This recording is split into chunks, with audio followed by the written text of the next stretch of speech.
Today we're trying out the JB Weld windshield chip repair kit. Here's the kit and here are the contents.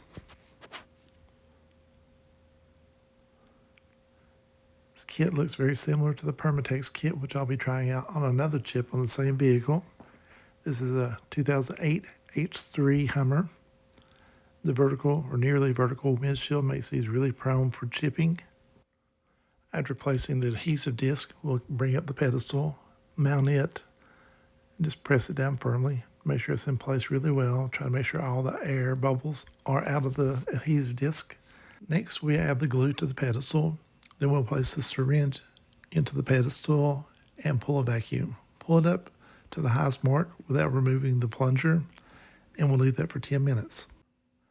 We come back, remove the syringe to release the vacuum, and we will press down on the syringe next to apply pressure to the area to force the glue into all the crevices. We'll leave that for 20 minutes and come back. Then remove the entire apparatus and clean up the remaining glue that's on the surface. Next, we add a drop of glue to the chip area and cover that with a curing strip.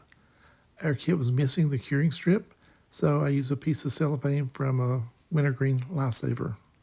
After 15 to 60 minutes, it'll be cured. It was a sunny day, so we gave it about 20 minutes and then cleaned it up, pulled the cellophane off, then went back over the area with a razor blade just to scrape any remaining dried up glue off, and just did that just smoothly. Did not want to dig into the repaired area, just want to clean out the surface. The repair took about 45 minutes, including waiting, and it was super easy. Just follow the directions. You'll make your chips disappear. You can see how bad it looked before. It all but disappeared in the after photo. I can still find it, but I know exactly where it was, but it works very well.